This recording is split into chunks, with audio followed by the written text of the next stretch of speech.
Hello everyone. Today the topic of discussion is oxyhemoglobin dissociation curve. As we discussed in the last lecture that this is not oxygen hemoglobin dissociation curve only, this is actually known as dissociation association curve, क्योंकि इस curve में हम दोनों बातें करेंगे। जैसे कि यहाँ पर ऑक्सीजन जो है जैसे हम नीचे से ऊपर की तरफ जा रहे हैं तो यहाँ पर ऑक्सीजन एसोसिएट कर रही है, लेकिन जब हम ऊपर से नीचे की तरफ आ रहे हैं तो यहाँ ऑक्सीजन डिसोसिएट कर रही है। तो दोनों बातें हैं यहाँ पर। चलिए फिर भी हम इस कर्व को थोड़ा बहुत डिस्कस कर चुके हैं, जहाँ मैंने आपको पार्शियल प्रेशर्स की बातें बताई थी। So let's discuss the next thing. We are going to discuss कि ये कर्व दो कंडीशंस हैं। ये कर्व जो है वो राइट में शिफ्ट हो जाता है and curve also shift in left. So please these factors which affecting the affinity of hemoglobin with oxygen, oxygen के साथ एफिनिटी दिखाने वाले ये चार फैक्टर्स हैं बच्चों। One is pH, partial pressure of carbon dioxide, temperature and BPG. What is this BPG? We will discuss. तो ये चार फैक्टर्स हैं जिनकी वजह से हम कहते हैं कि वो हीमोग्लोबिन जो है वो ऑक्सीजन की तरफ ज़्यादा एफिनिटी शो करता है या कम। तो चलिए बात करते हैं इन दोनों कंडीशंस की। ये आपके सामने अब जो कर्व है, ओरिजिनल शेप जो है, ओरिजिनल कर्व जो है that is in the black line. जो रेड कलर से है इसे हमने कहा curve shift towards right. While watching this lecture, आप जब अपना राइट हैंड देखें तो उसी तरफ कर्व जो है, जब कर्व उस तरफ शिफ्ट हो जाए, मतलब कि यहाँ से ये नीचे की तरफ, तो हम कहते हैं the curve is shifted towards right, ये वाला। और जब कर्व ऊपर की तरफ शिफ्ट हो जाता है, यहाँ पर इस साइड हमारा लेफ्ट हैंड साइड है, तो इस तरफ हम कहते हैं the curve is shifted towards left. ये ऐसे नहीं होता जैसे कि हम ह्यूमन फिजियोलॉजी की या एनाटॉमी के डायग्राम्स बनाते हैं तो हम कहते हैं ये साइड हमारा हमेशा लेफ्ट साइड होता है, लेकिन यहाँ पर ये ओरिजिनली कर्व की बात है, तो this curve is shifted towards right. So let's discuss कौन सी कंडीशन है। तो कंडीशंस जो हैं, ये चार फैक्टर्स जो मैंने आपसे डिस्कस किए, ये चार फैक्टर्स जो हैं, जैसे कि मैंने कहा पीएच मतलब यहाँ पर हम बात करते हैं एसिडिटी की। देखिए पीएच जो है, इसके लिए आपको याद होगा कि जब भी कार्बन डाइऑक्साइड वाटर के साथ कंबाइन होती है बेटा, तो वो बनाती है carbonic acid in the presence of enzyme carbonic anhydrase. H2CO3 it readily dissociate into hydrogen ion and bicarbonate ion। तो जैसे ही जहाँ पर भी CO2 का अमाउंट ज़्यादा होगा वहाँ पर H पॉजिटिव मतलब कि हाइड्रोजन आयन का अमाउंट भी ज़्यादा होगा, और जहाँ पर हाइड्रोजन आयन ज़्यादा होंगे तो हम ये कहेंगे कि उस कंडीशन में, इस कंडीशन में एसिडिटी इंक्रीजेस, या दूसरे शब्दों में मैं कहूँ तो मैं कहूँगी pH जो है दैट डिक्रीज। तो हम क्या कहते हैं, the affinity of haemoglobin for oxygen decreases and oxygen dissociate more readily from haemoglobin. जैसे जैसे एसिडिटी इंक्रीज होगी या pH डिक्रीज होगी, जो हीमोग्लोबिन की एफिनिटी है, हीमोग्लोबिन की एफिनिटी ऑक्सीजन के लिए रिड्यूस, लेस हो जाएगी, कम हो जाएगी। ठीक है, हम कहेंगे कि एसिडिटी इंक्रीज होने पर अनलोडिंग ऑफ ऑक्सीजन, अनलोडिंग का मतलब ये हीमोग्लोबिन है, इसके ऊपर ऑक्सीजन है, तो ये लोडिंग है। अनलोडिंग का मतलब इसका इससे उतर जाना। मान लीजिए जैसे ये इस ट्रांसपोर्ट पर बैठी है पर इसका इससे उतर जाना, ठीक है, तो that is the result of increase acidity. Acid production, क्योंकि आपको मैंने लास्ट लेक्चर में बोहर इफेक्ट भी बताया था, मैंने आपको बताया था कि जैसे ये इसकी ग्लोबिन चेन है, इस ग्लोबिन चेन पर जैसे जैसे H पॉजिटिव आयंस का बनना इंक्रीज़ होगा। अब देखिए अगर H पॉजिटिव आयंस बनेंगे, हाइड्रोजन आयन बनेंगे, तो hydrogen ions, I told you these are the naughty molecules, ये नॉटी मॉलिक्यूल्स जाकर अटैच हो गए, ये शरारती बच्चे अटैच हो गए इस चेन को पकड़ के। क्यों अटैच हुए? क्योंकि नेगेटिवली चार्ज अमाइनो एसिड्स हैं यहाँ पर, तो इसकी वजह से हाइड्रोजन आयंस यहाँ अटैच हो गए। जब ये हाइड्रोजन आयन यहाँ अटैच हुए तो ऑक्सीजन को यहाँ से उतरना पड़ा, दैट्स कॉल्ड बोहर्स इफेक्ट। तो ये इफेक्ट था एसिडिटी का। अब बात करते हैं second is the partial pressure of carbon dioxide. The condition, चलिए कंडीशन कब तो आप समझ ही लेंगे। अब कंडीशन देखिए एल्वियोलाई में। एल्वियोलाई में partial pressure of carbon dioxide जो है दैट इज़ 40 mmHg अगर आपने इन्हेलेशन किया है।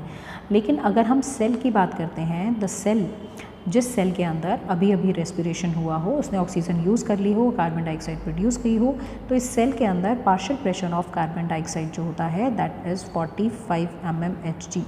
लेकिन इसके कांटेक्ट में जो ब्लड आ रहा है, यहाँ पर ब्लड है, इसके कांटेक्ट में जो ब्लड है, इस ब्लड के, ये ब्लड वेसल है, इस ब्लड वेसल के अंदर हम मानते हैं कि यहाँ पर पार्शियल प्रेशर जो कार्बन डाइऑक्साइड का था वो 40 mmHg था।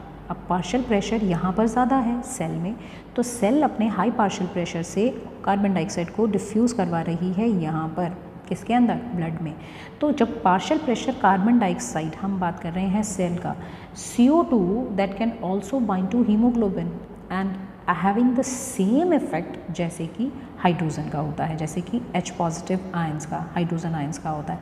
जैसे जैसे partial pressure of CO2 rise होगा, haemoglobin release oxygen more readily, जल्दी से रिलीज़ कर देगा। Partial pressure of carbon dioxide और pH जो है वो दोनों रिलेटेड फैक्टर्स ही तो हैं, ठीक है। तो क्योंकि एसिडिटी जो है वो इंक्रीज़ होगी, क्यों इंक्रीज़ हुई, क्योंकि कार्बन डाइऑक्साइड इंक्रीज़ हो रही थी।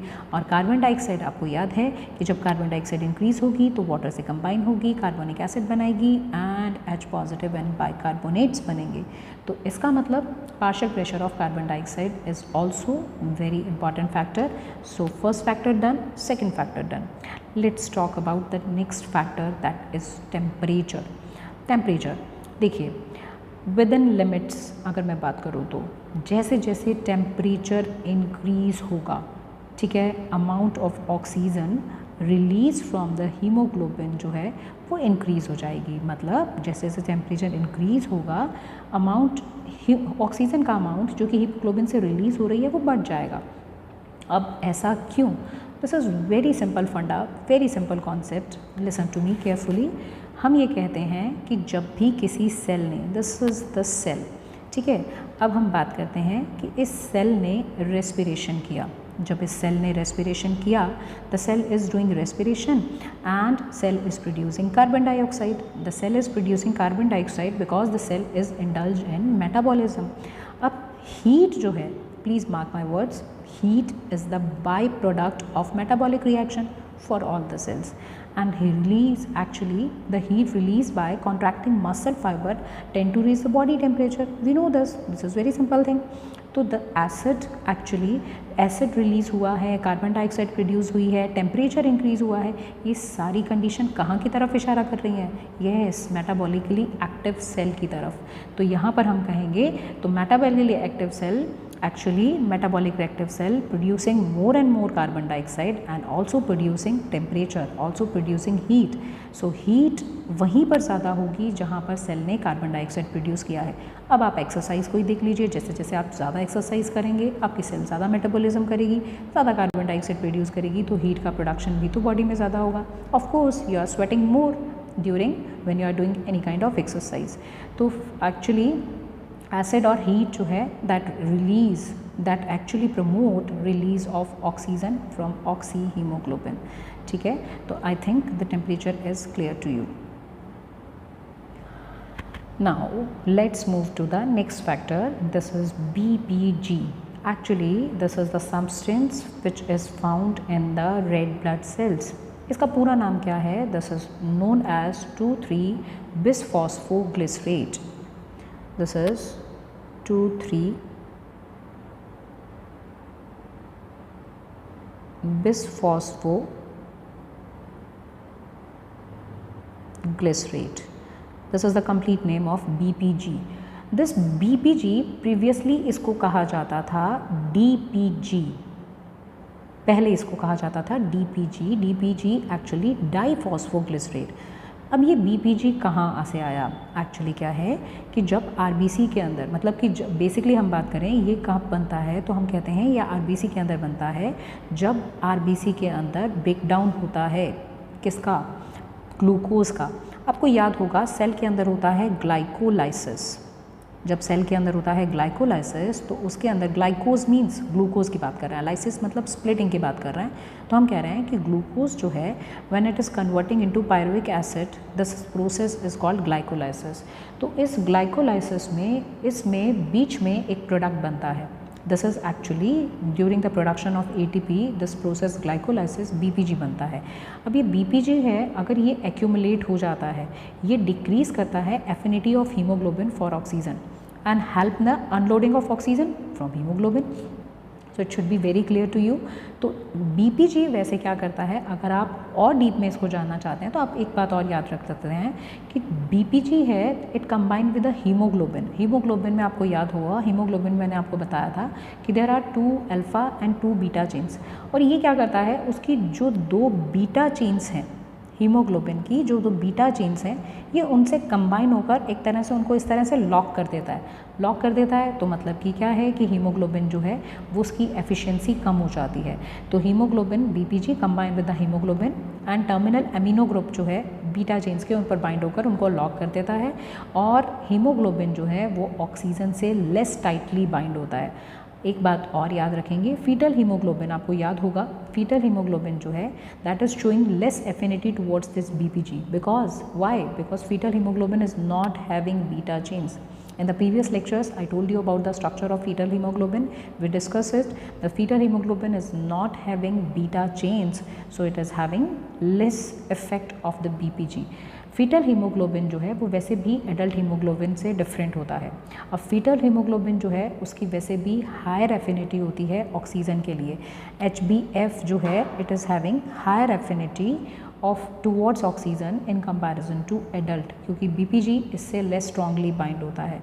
अब फीटल हीमोग्लोबिन की अगर एफिशिएंसी ज़्यादा होगी तो उसका रीज़न ये भी है कि देख लीजिए, हम तो डायरेक्टली बाहर से ऑक्सीजन लेते हैं, लेकिन अगर हम प्लेसेंटा की बात करें तो बच्चे को जो ऑक्सीजन है, बच्चा बाहर से सांस तो नहीं ले सकता, पर बच्चे को ऑक्सीजन जो है वो प्लेसेंटा में आ रहे मदर के ब्लड से डिफ्यूज़न के थ्रू ही मिलती है। तो एफिनिटी ज़्यादा होगी तभी बच्चे का काम चल सकेगा। तो मैटरनल ब्लड जो है, जो प्लेसेंटा में एंटर करता है तो ऑक्सीजन ट्रांसफ़र हो जाती है फीटस के ब्लड की तरफ। Now I guess these after discussion of these 4 factors everything is clear to you. तो अब आपको मैं एक छोटा सा न्यूमोनिक देने वाली हूँ, जहाँ आप देखेंगे कि मैंने कहा ये कर्व शिफ्टेड टू राइट। अब हमने जो भी सारी बातें की हैं, हमने बात की है कार्बन डाइऑक्साइड की, partial pressure of carbon dioxide, हमने बात की है एसिडिटी की, एसिडिटी pH डिक्रीज की, हमने बात की है DPG जिसे मैंने BPG कहा था, मैंने कहा था इसे DPG डाइफॉस्फोग्लिसरेट, ठीक है। और साथ ही में हमने बात की है टेम्परेचर की, लेकिन टेम्परेचर तभी बढ़ेगा जब एक्सरसाइज बढ़ेगी।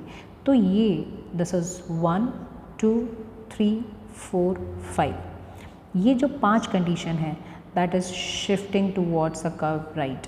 Cadet, have you heard about cadet? Yes, cadet एक किसी भी ट्रेनी के लिए ये वर्ड यूज़ करते हैं, पुलिस में हो या किसी भी यंग ट्रेनी या आर्म्ड सर्विस में हम ये वर्ड यूज़ कर रहे हैं। हम कह रहे हैं the cadet is right, cadet is right.